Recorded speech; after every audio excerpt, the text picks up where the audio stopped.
안녕하세요. 여러분, 포커스 코리안 정 선생님입니다. 여러분, 이번 영상에서는 여러분이 가족에 대해서 이야기할 때 사용할 수 있는 표현들을 한번 살펴볼게요. 먼저 형제, 자매에 대해서 이야기할 때 자주 사용하는 표현이에요. 저는 외동이에요. 저는 외동이에요. 외동은 아이가 하나라는 거니까 형제, 자매가 없고 나 혼자일 때 외동이라고 합니다.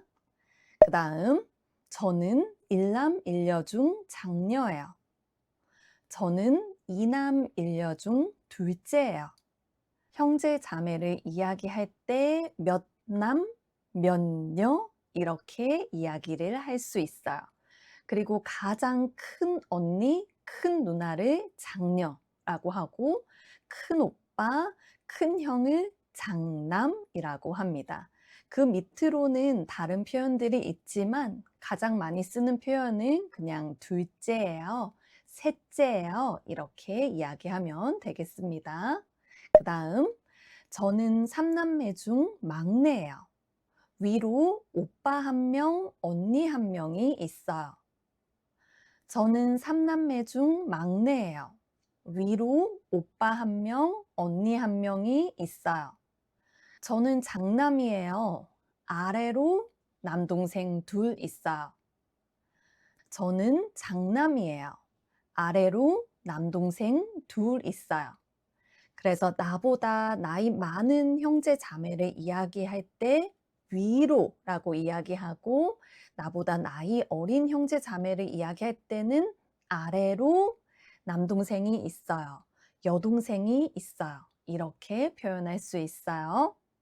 그 다음, 저는 일란성 쌍둥이에요. 저는 일란성 쌍둥이에요.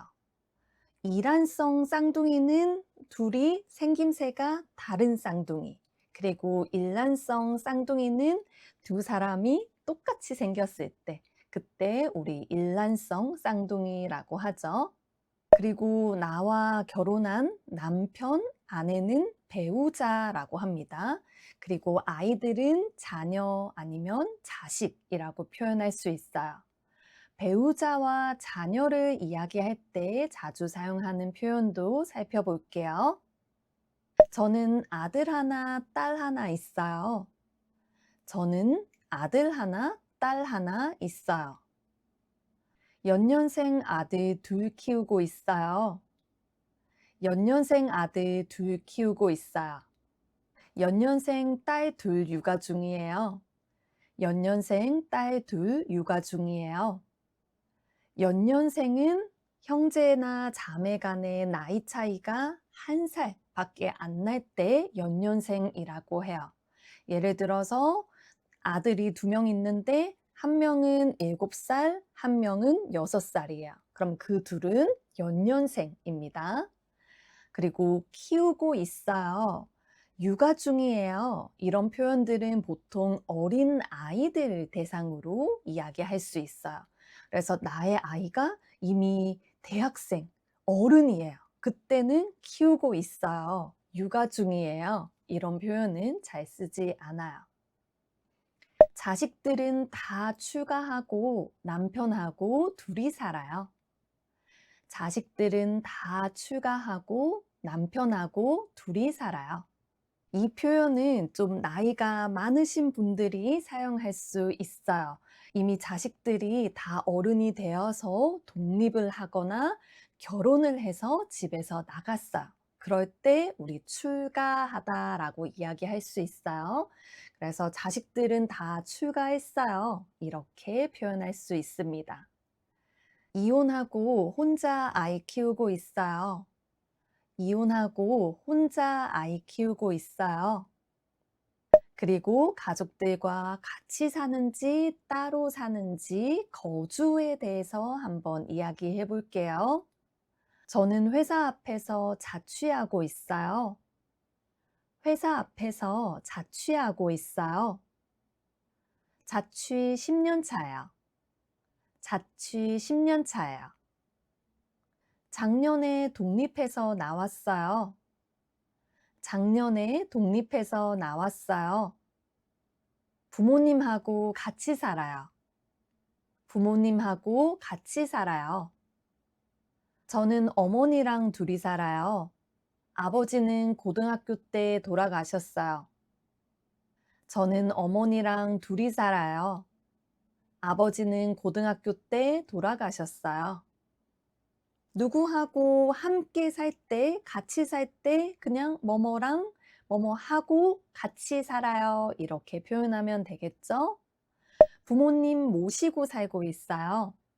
부모님 모시고 살고 있어요.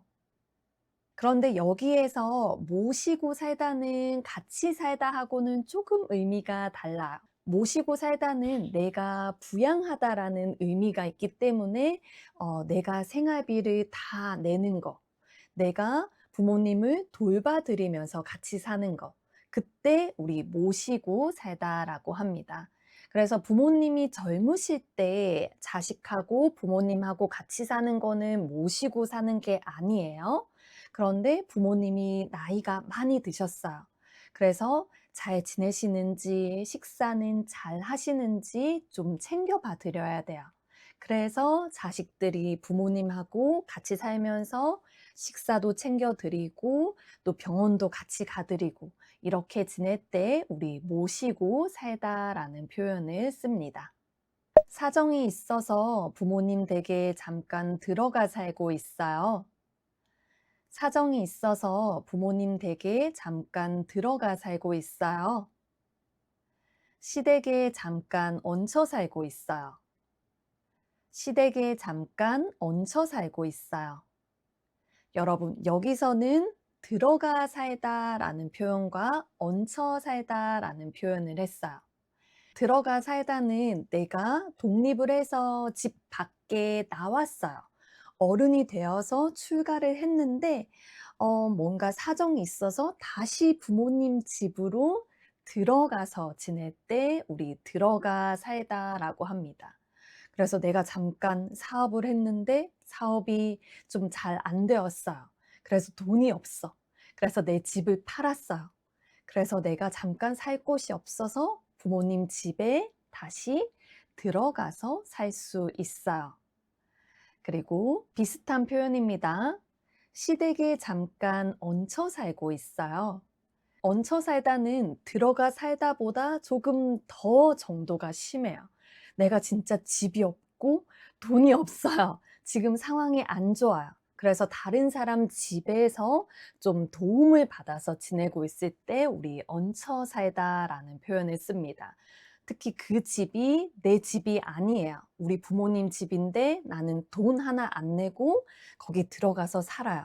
그러면 저는 부모님 집에 얹혀 살고 있어요. 아니면 저는 친구 집에 얹혀 살고 있어요. 이렇게 이야기하면 그 집은 친구 집이에요. 내가 돈 하나도 안 냈어요.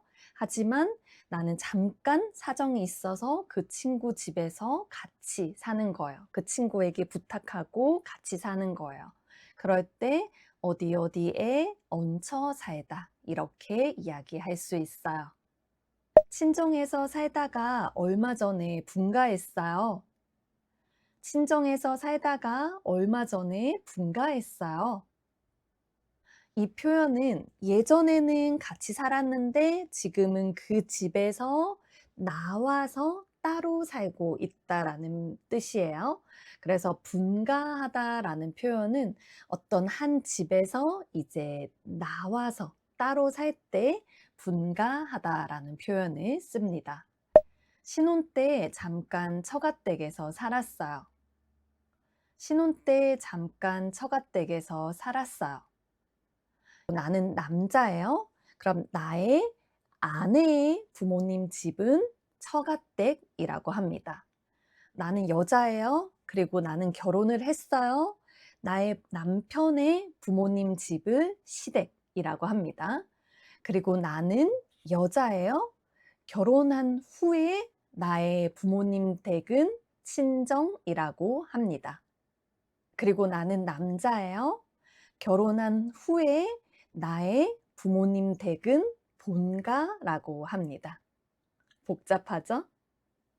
여러분, 이렇게 이번 영상에서는 우리가 가족에 대해서, 나의 가족에 대해서 이야기할 때 사용할 수 있는 표현들을 살펴봤어요. 오늘 영상에 대한 학습 자료는 페이트리온에 올려놓을게요. 오늘도 들어주셔서 감사합니다.